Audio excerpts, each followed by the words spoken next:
Malte. Salut les voyageurs, bienvenue dans ce 5e et dernier épisode de mon voyage à Malte.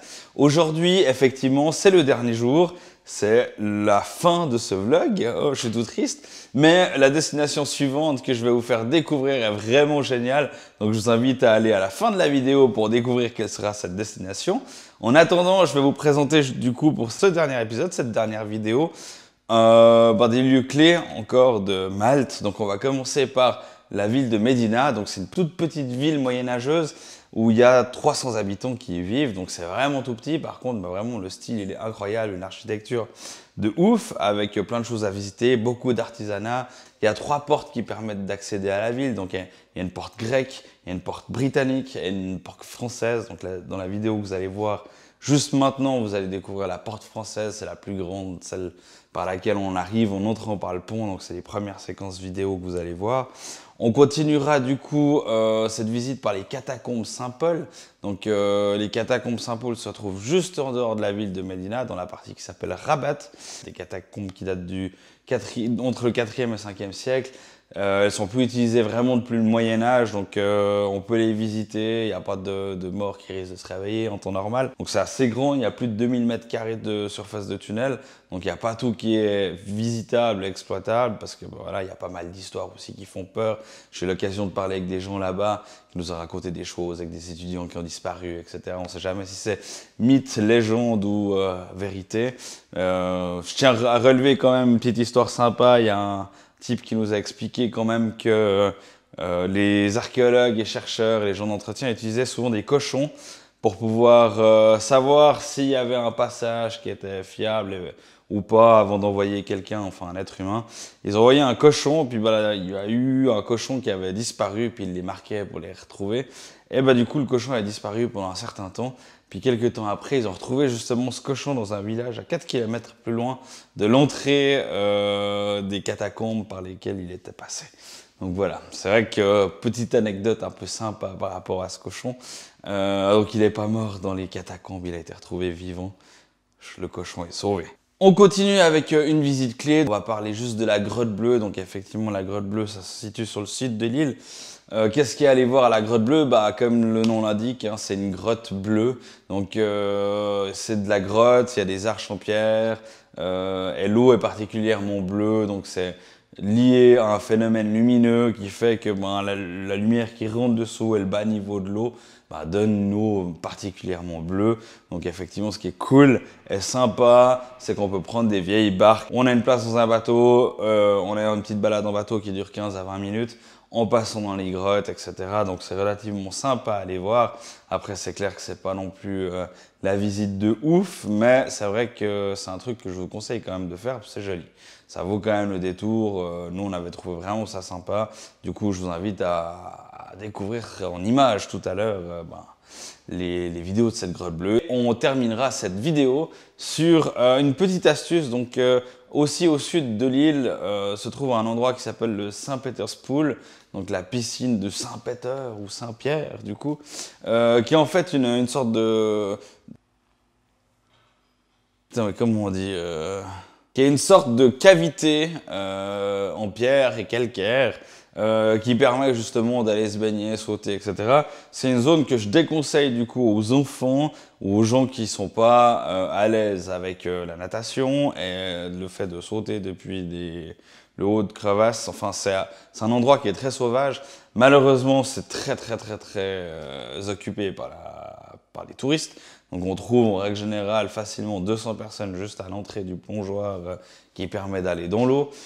Du coup, je vous conseille, petite astuce, nous on est arrivé là-bas, on s'est dit ouais, payer 5 € pour un parking pour accéder à une plage bondée de monde, ça nous embêtait un peu. Donc on a continué à rouler un peu plus loin par hasard. Puis à quelques mètres en fait de là, à 150 mètres à peu près, juste après la zone de parking payant, en fait il y a exactement la même chose, aussi une cavité creusée dans la roche avec un accès à l'eau, où il n'y a absolument personne.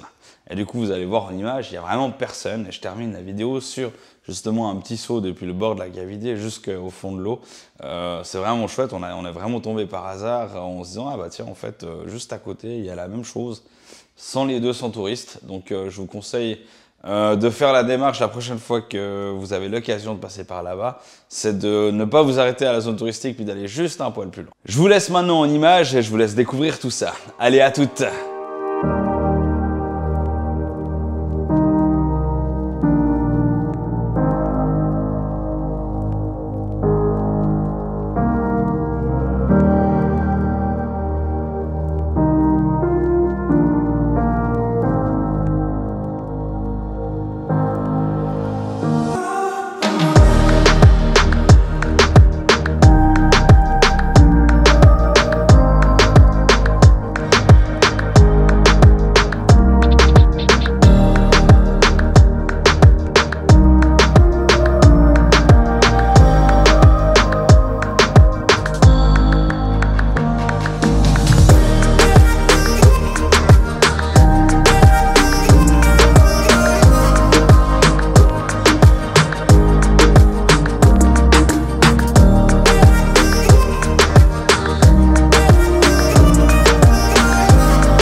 Me voilà de retour et il est l'heure pour moi de clôturer ce vlog de ce voyage à Malte et j'espère que j'aurai su vous donner l'envie d'y aller et d'aller découvrir ce pays plein de richesses, de curiosités et de points naturels, de choses à aller visiter. Enfin, il y a plein de choses. C'est trop bien. Je me réjouis moi-même d'y retourner d'ailleurs, si j'en ai l'occasion prochainement. D'ici là, moi, je dois aller me préparer car c'est le moment pour moi de faire les valises pour partir sur un long séjour d'à peu près 1 mois. Et je vous donne rendez-vous du coup dans une prochaine vidéo voyage qui va parler cette fois d'un pays qui est tout au sud du globe. On part pour l'île Maurice. Du coup, je me réjouis d'attaquer justement ce nouveau vlog voyage sur le thème de l'île Maurice et de vous la faire découvrir de manière très locale et en évitant justement les zones à touristes, hôtels de luxe et autres. Et vous montrer vraiment la culture même du pays, quoi. Donc voilà, pour moi il est l'heure de partir direction l'aéroport avec ma valise, donc je vous souhaite une très bonne fin de vidéo, je vous remercie de m'avoir suivi et n'oubliez pas de vous abonner à la page, de laisser un petit pouce, etc. Enfin vous connaissez le blabla habituel. Allez, ciao ciao!